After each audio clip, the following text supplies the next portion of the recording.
Hi hello welcome to Aadya media. నేను మీ పవన్. ఈ రోజు మన ముందు ఉన్నారు టీడీపీ అధికార ప్రతినిధి గాయత్రి గారు. నమస్కారం మేడం. నమస్తే అండి. మేడం, రామ్ గోపాల్ వర్మ గారి వ్యూహం ట్రైలర్ మనం చూసాం. అంటే ఇందులో హీరో ఎవరు అనుకుంటున్నారు, విలన్ ఎవరు? రామ్ గోపాల్ వర్మ సినిమా తీస్తే అందులో హీరో ఖచ్చితంగా మంచోళ్ళు, హీరో ఖచ్చితంగా చెడ్డోళ్ళు అయ్యి ఉంటారు, విలన్ ఖచ్చితంగా మంచోళ్ళు అయ్యి ఉంటారు. సో అది ఎవరిని హీరోగా పోర్ట్రే చేస్తున్నారు, ఎవరిని విలన్ గా పోర్ట్రే చేస్తున్నారు మీకే ఈ పాటికి అర్థమయ్యి ఉంటుంది. ఆయన ఉండిందే జగన్ గారు ఎక్స్టెండెడ్ పిఆర్ టీం అంతే. రామ్ గోపాల్ వర్మ అని ఆయన జస్ట్ ముసుగు వేసుకున్న, న్యూట్రలిస్ట్ ముసుగు వేసుకున్న ఒక వైసీపీ కరుడు గట్టిన కార్యకర్త నా దృష్టిలో. సో ఇప్పుడు జగన్ బిస్కెట్లు వేస్తే తినే కుక్క జగన్ కోసం మొరిగిద్ది కానీ మా కోసం మొరగదు కదండి. మీకు చెప్పింది అర్థమైంది కదా. మరి ఇంకా వాళ్ళింటికి కాపలా కాసే కుక్క మా మీద అరిసిద్ది కదా. ఎవరి మీద అరిస్తారో మీరు ఇంకా గెస్ చేయొచ్చు. అది అంటే నేను హార్ష్ గా చెప్పుండొచ్చు. యా చెప్పండి. ప్రజల్లో చంద్రబాబు నాయుడు గారి పైన వ్యతిరేకత వచ్చే విధంగా ఈ చిత్రం ఉండబోతుంటారు. ఖచ్చితంగా అండి. ఇప్పుడు లాస్ట్ ఎలక్షన్స్ అప్పుడు కావాలని లక్ష్మీస్ ఏంటి అని చెప్పి డబ్బులు ఖర్చు పెట్టి చేశాడు. ఇప్పుడు జగన్మోహన్ రెడ్డి అని ఆయన 2019 ఎలక్షన్స్ లోనే విపరీతంగా ఖర్చు పెట్టాడు. ఏది ఒక్క ఛాన్స్ అప్పటికి జనాల్లో ఎంతో కొంత ఇంకా ఈయన రాజశేఖర్ రెడ్డి గారు అబ్బాయి వస్తే ఏదైనా మేలు చేస్తాడేమోనని కొంచెం ఒక 10% పాజిటివిటీ ఉన్న టైంలో కూడా ఎంతో ఖర్చు పెట్టి ఇలాంటి జూనియర్ ఆర్టిస్టుల్ని, పెయిడ్ ఆర్టిస్టుల్ని, ఇలాంటి పిచ్చి మందనంతా ఖాళీగా ఇంట్లో కూర్చొని పని లేని మందనంతా తీసుకొచ్చి సినిమాలు చేయించడం, లేకపోతే అంటే కెమెరాల ముందు కూర్చోపెట్టి పొలిటికల్ విశ్లేషణ చేయిస్తాం, న్యూట్రలిస్ట్ ముసుగులోనే అనేది. అలాంటప్పుడు ఇప్పుడు ఈ ఎలక్షన్స్ లో మొత్తం 100% నెగిటివిటీ కూడగట్టుకున్న మనిషి. వాళ్ళకి కూడా తెలుసు ఇప్పుడు వాళ్ళ ఎమ్మెల్యేలు కానీ, మంత్రులు కానీ, ఆయన కానీ ఈ రోజు స్టేట్ లో పరదాలు లేకుండా, లేకపోతే ఏ ప్రొటెక్షన్ లేకుండా అడుగు కూడా బయటకు పెట్టలేరు. జనాల్లో అంత వ్యతిరేకత వచ్చినప్పుడు ఇప్పుడు మళ్ళీ ఎలక్షన్ లో గెలవాలి అంటే, ఇప్పుడు దీని వ్యూహం అంటారు. ఇప్పుడు మళ్ళీ ఎలక్షన్ లో గెలవాలంటే కిందటిసారి ఏం చేశారు, అప్పుడు ఒక సినిమా తీశారు, లేకపోతే ఆ తర్వాత ఆ రోజు ఒక సినిమా బాబాయ్ హత్య పేరుతో ఒక సినిమా నడిపించారు, ఒక బోటగా నడిపించారు. ఇదంతా బాబు గారే చేయించారు అని అప్పుడు కూడా ఒక స్టోరీ నడిపించారు. మళ్ళీ అదే స్టోరీ ఈసారి ఇంకో రకంగా ఎలా చెప్పాలంటే మళ్ళీ తీసుకొచ్చారు ఈ జూనియర్ ఆర్టిస్ట్ ని. ఖాళీగా పడి ఉంటాడు కదా కాపలా కుక్క, ఆ కుక్కని తీసుకొచ్చి పొరిగిస్తారు అంతే. మేడం, అప్పట్లో మా తండ్రిని చంపింది సోనియా గాంధీ చేయించి ఉంటారని అప్పుడు కొంచెం ప్రచారం అయింది. ఇప్పుడు రాజకీయాలకు అనుగుణంగా చంద్రబాబు నాయుడు గారి పైన నెట్టేసే ప్రయత్నాలు ఏమైనా చేస్తారా ఈ మూవీ నుంచి చూసుకుంటే? అంటే తప్పకుండా అసలు రామ్ గోపాల్ వర్మని తీసుకొచ్చింది. ఇప్పుడు అంతకుముందు మీరు యాత్ర మూవీ కూడా చేశారు. అంటే ఆయన ఏంటంటే ఎలక్షన్స్ కు ముందు జనాలకి రుద్దాలి, గుర్తు చేయాలి ఎప్పటికప్పుడు. రాజశేఖర్ రెడ్డి అని ఆయన ముందు పెట్టుకొని ఈయన వెనకాల ఎట్టి పరిస్థితుల్లో సీఎం పదవి ఎక్కాలి అని చెప్పి ఉన్నప్పుడు, ఆ రోజు రాజశేఖర రెడ్డి గారు చావుని అడ్డు పెట్టుకొని మీకు తెలిసిందే కదా యాత్ర మూవీ తీయటం కానీ ఏదైనా కానీ. ఈ రోజు జగన్మోహన్ రెడ్డి ఆయన మొహం వేసుకొని రోడ్డు మీద వెళ్తే ఓట్లు రావని ఆయనకు తెలుసు. సో మళ్ళీ ఇప్పుడు రాజశేఖర రెడ్డి గారు చనిపోయిన ఇన్సిడెంట్ గుర్తు చేసి జనాలకి, ఈ ఇన్సిడెంట్ జరగడానికి కారణం అపోజిషన్ అవ్వచ్చు, ఇంక మీకు తెలిసింది. అవసరమైతే ఆయన ఎవరైనా, మా అమ్మ కూడా చంపించింది అంటాడు. ఆయన నిజంగా ఓట్లు పడతాయి అనుకుంటే, ఆయనకి సీఎం పదవి కావాలనుకుంటే మా అమ్మ చంపించింది రాజశేఖర రెడ్డి అని కూడా చెప్పించగలడు ఆయన, అదే రామ్ గోపాల్ వర్మ చేత. సో నేను అంటుంది ఆయన ఎంతకైనా తెగించగలడు. ఇప్పుడు మళ్ళీ ఎలక్షన్స్ కి ఇది ఇంకొక స్టంట్. మళ్ళీ నాన్న మొహం చూపించాలి, నాన్న చావు అడ్డు పెట్టుకోవాలి, నేను అనాథ బిడ్డను అయిపోయానని మళ్ళీ చెప్పుకోవాలి. కిందటి ఎలక్షన్స్ ఎలా చెప్పుకున్నాడో మళ్ళీ అదే స్టంట్ వాడుకొని నేను మళ్ళీ జనాల్ని బఫూల్ చేసి, ఫూల్స్ చేసి, గొర్రెలు చేసి నేను ఎలాగైనా సరే ఓట్లు తెచ్చుకోవాలి. ఇది ఆయన వ్యూహం. ఇది జగన్ రెడ్డి గారి నికృష్ట వ్యూహం అది. Okay madam. మేడం, ఆర్జీవి గారు పూర్తిగా జగన్మోహన్ రెడ్డి గారి పార్టీకి గాని వాటికి గాని అమ్ముడు పోయారంటారు. దాన్ని అంటే మీకేమైనా డౌట్ ఉందా, పబ్లిక్ ఏమైనా డౌట్ ఉందా? అంటే రామ్ గోపాల్ వర్మ గారు అమ్ముడు పోవక్కల్లా. యాక్చువల్ గా రామ్ గోపాల్ వర్మ గారు చాలాసార్లు ఓపెన్ గా స్టేట్మెంట్స్ ఇచ్చారు. నేను ఫస్ట్ నుంచి కూడా దెయ్యాలను ఇష్టపడతాను, దేవుళ్ళని ఇష్టపడను, క్రిమినల్స్ ఇష్టపడతాను, మంచి చేసే వాళ్ళని ఇష్టపడను. ఇప్పుడు రామ్ గోపాల్ వర్మ అనే వ్యక్తికి దావూద్ ఇబ్రహీం దేవుళ్ళ కనిపిస్తాడు, అవునా? జగన్మోహన్ రెడ్డి జీసస్ క్రైస్ట్ లా కనిపిస్తాడు, మనం చెప్పలేం కదా. రామ్ గోపాల్ వర్మ యాటిట్యూడే అంతా. ఆయన ఫస్ట్ నుంచి ఆ రక్త చరిత్ర కానీ ఏదైనా కానీ, ఇప్పుడు ఒక క్రిమినల్ బ్యాక్గ్రౌండ్ ఉన్న మనుషులు కానీ, లేకపోతే ఒక క్రైమ్ జరిగిన ఇన్సిడెంట్స్ కానీ, ఆఖరికి తాజ్ మహల్, బాంబే చావులు కూడా నేను సినిమా తీసి ఎలా క్యాష్ చేసుకోవాలి అనుకునే టైపు, జనాల సెన్సిటివిటీని క్యాచ్ చేయాలని అనుకునే మనిషి అయితే కాదు ఆయన ఫస్ట్ నుంచి కూడా. అది ఆయన ఒప్పుకుంటారు. ఇప్పుడు నేనేదో కావాలని టీడీపీ కదా ఆయన మీద కొత్తగా బురద చల్లేదేం లేదండి. ఆయన ఆల్రెడీ బురదలో ఉన్నారని ఆయన కూడా తెలుసు కాబట్టి సో ఆయన వైసీపీకి బానిస లేకపోతే కాదా అనేది, బానిస కాదా నాకైతే తెలియదు కానీ డబ్బుల కోసం ఏదైనా చేస్తాడైనా, అటెన్షన్ కోసం ఏదైనా చేయగలడు అని అనుకునే టైప్ నేనది. యాహ్! Okay madam. మేడం అప్పట్లో యాహ్! జగన్మోహన్ రెడ్డి గారు సింహం సింగల్ గా వస్తాము, why not 175, why not Kuppam అని ఇలాంటి వ్యాఖ్యలు చేసిన ఆయన ఇప్పుడు తోడేళ్లు ఏకమయ్యి వస్తున్నాయి, చంద్రబాబుకి దత్తపుత్రుడు తోడు ఉన్నాడు, మీడియా పత్రికలు ఉన్నాయి, నేను ఒంటరిని అని ఇప్పుడు ఈ రకంగా వాదిస్తున్నారు. దీని గురించి మీరేమంటారు మేడం? అంటే ఎంత లేదన్నా కొంచెం ఆ పార్టీ వాళ్ళ కలయిక వల్ల ఈయన కొంచెం జంకాడు అంటారా? అంటే ఆ రోజు గూడా సింహంగా సింహం సింగిల్‌గా వచ్చింది అనటానికి లేదండి. ఆ రోజు గూడా ఫీల్డ్‌లోకొచ్చి, మైదానంలోకొచ్చి మిగతా ఇద్దరు పరిగెడుతున్నప్పుడు ఈయన పరిగెట్టకుండా బై రన్నర్‌ని పెట్టుకున్నాడు. ప్రశాంత్ కిషోర్ పరిగెట్టాడు ఈయన బదులు. సో, ఆ ఓకే. రోజు గూడా ప్రశాంత్ కిషోర్ భుజాల మీద ఎక్కి గెలిచినోడే తప్పించి ఆయన సింహం గాదు. సింగిల్‌గా వచ్చని చెప్పి పోజ్ కొట్టుకునేంత సీను లేదక్కడ. సో, ఇప్పుడు ఎలక్షన్స్‌కి ఫస్ట్ 175 అన్నాడు. నెక్స్ట్ వై నాట్ కుప్పం అన్నాడు. అదన్నాడు, ఇదన్నాడు. లాస్ట్‌కి ఇప్పుడు మీరు జాగ్రత్తగా పనులు చేయాలి, తిరగాలి, లేకపోతే నన్ను మర్చిపోతారేమో జనాలు. అదేదో పనిష్మెంట్ ఇచ్చినట్టు ప్రతి ఇంటికి, ప్రతి గుమ్మానికి అవసరమైతే ప్రతి మనిషికి కూడా పెయింట్ ఏసేట్టున్నాడు జగన్ పేర్లునును, ఆ స్టిక్కర్‌లు. మీరే హ్మ్. చూస్తున్నారు కదా! అవును. ఇప్పుడు నిజంగా నువ్వు చేసిన పరిపాలన మీద నీకు అంత నమ్మకమే ఉంటే, ఇంత వెంపర్లాట ఇన్ని రోజుల నుంచి ఎన్ని హత్యలు జరిగినాయని, ఎన్ని యాసిడ్ దాడులు జరిగినాయి, ఎంతమంది రీసెంట్‌గా కూడా 10థ్ క్లాస్ బాలుడిని చంపేశారు దారుణంగా. ఏ ఒక్క ఇన్సిడెంట్‌లో గూడా ఇంత కిరాతకంగా ఆంధ్రప్రదేశ్‌లో గంజాయి పెరిగి గాని, ఏదైనా గాని క్రైమ్ రేట్ పెరిగిపోతే, ఏ ఒక్క విక్టిమ్ కోసం గూడా రోడ్డున పడని సీఎం గారు, జనాల ఇబ్బందుల్ని పట్టించుకోని సీఎం గారు, ఈరోజు మైక్ ముందుకొచ్చి పదే పదే నేను మీ బిడ్డని, మీ బిడ్డకి కష్టం వచ్చింది. ఏంటండి నీ కష్టం వస్తే మాకు చెప్పుకుంటానికి వచ్చావా సీఎంగా? లేకపోతే మా కష్టాలు తీర్చడానికి సీఎం అయ్యావా? అంటే అసలు కష్టాలు తీర్చకపోవడం పక్కన పెట్టేస్తే కొత్త కష్టాలు తీసుకొచ్చి నెత్తి మీద పెట్టాడు గదా!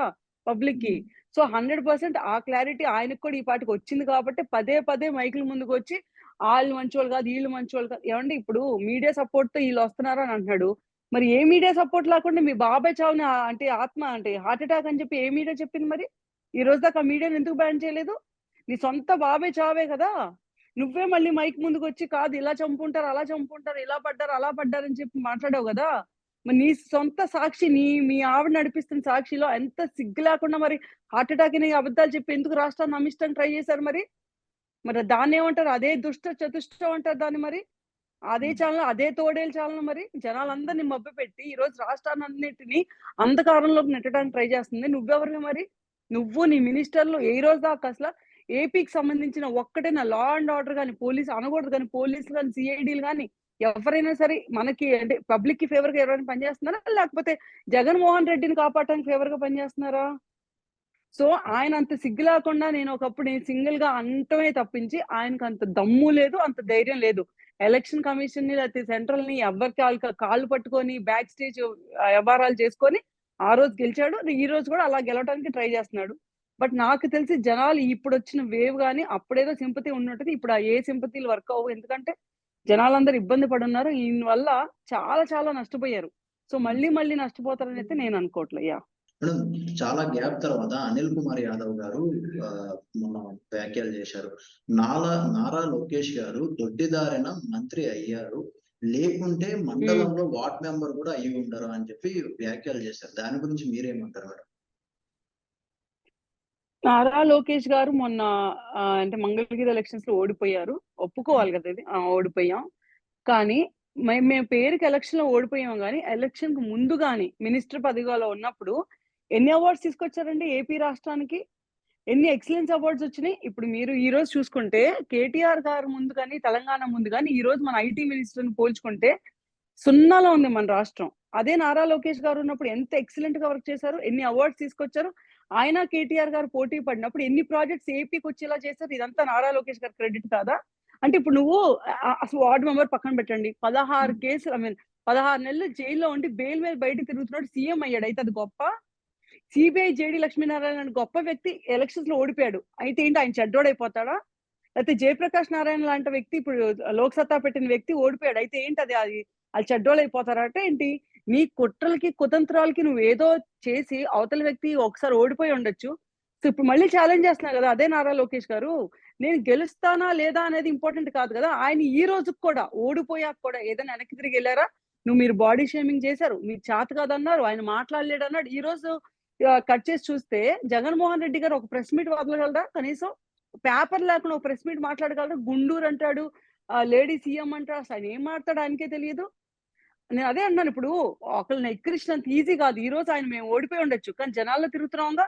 ఈ రోజు జనాలు కష్టం వస్తే మనం కరోనా అప్పుడు కానీ ఏదైనా అప్పుడు కానీ లోకేష్ గారు అవైలబుల్ గా ఉండి జనాలకి ఏదో ఆయన పేరుకి మంత్రి అవ్వలేదు, ఎమ్మెల్యే అవ్వకపోయినా సరే ప్రతి నిమిషం ఒక అపోజిషన్ పార్టీ లీడర్ గా బాధ్యతగా నిలబడి జనాలకి సర్వీస్ చేశారు. ఇది మాట కాదని ఎవరినైనా చెప్పమనండి, ఈ మాట అనగలరు. ఆయన మన ఓడిపోయాడని అందరూ ఎక్కిరించగలరు.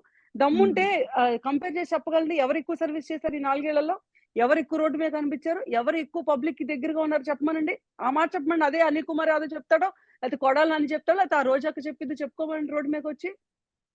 మా జగన్ అన్న ఉన్నాడు, ఎక్కువ ఎన్నిసార్లు రోడ్డు మీద తిరిగాడు పబ్లిక్ ని అడగమనండి, ఎన్నిసార్లు మొహాలు చూసుంటాడు ఈయన్ని. ఎలక్షన్స్ ముందు వేసిన స్టంట్లన్నీ ఉన్నాయా? పోనీ లోకేష్ గారు ఇప్పుడు పాదయాత్ర పక్కన పెడితే అంతకుముందు పాదయాత్రకు ముందు కూడా జనాల మధ్యలోనే ఉన్నారు కదా ఆయన. ఏ రోజైనా మంగళగిరి వదిలేరా?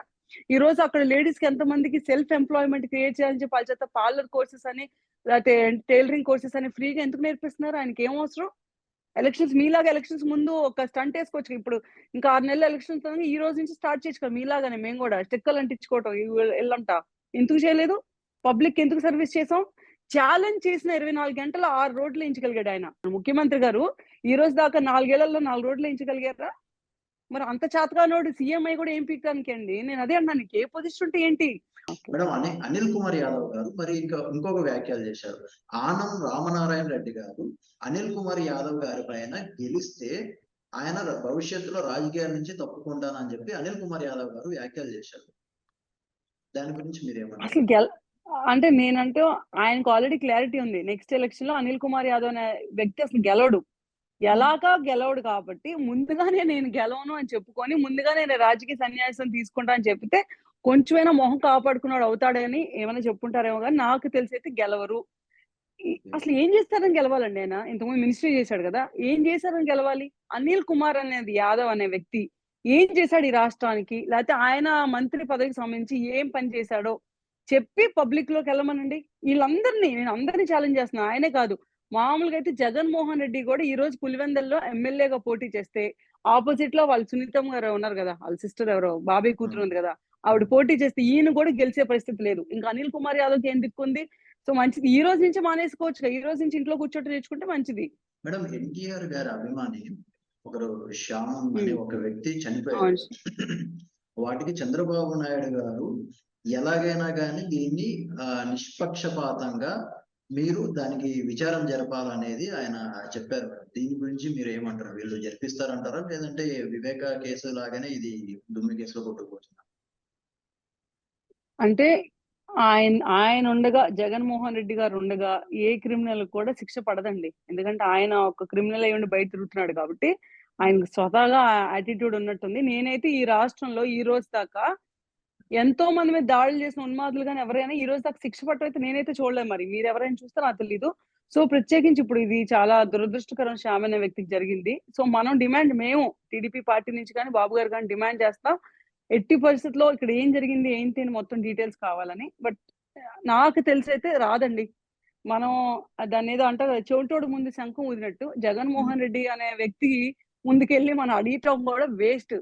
న్యాయం అనే మాటకి కనీసం ఫస్ట్ స్పెల్లింగ్ కూడా రాయలేడేమో నాకు తెలిసి సవ్యంగా. సో అలాంటి వ్యక్తి దగ్గర నుంచి మనం ఏదో కరెక్ట్ గా ప్రాసెస్ చేస్తాడు, ఎవరేం చేశారు ఏంటి బయటికి పెడతారు అనేది అయితే ఇంపాసిబుల్ థింగ్. ఎందుకంటే ఇప్పుడు సగం జరిగే క్రైమ్ యాక్ట్స్ కానీ ఏదైనా కానీ డైరెక్ట్ గానే ఇండైరెక్ట్ గానే వైసీపీ పార్టీకి సంబంధించిన శ్రేణులకి సంబంధం ఉంటుంది కాబట్టి మోస్ట్లీ ఇక్కడైతే న్యాయం జరగదని నేను నమ్ముతున్నాను 100%. అది జరిగితే మంచిదేగా మీకు నాకు అందరికి.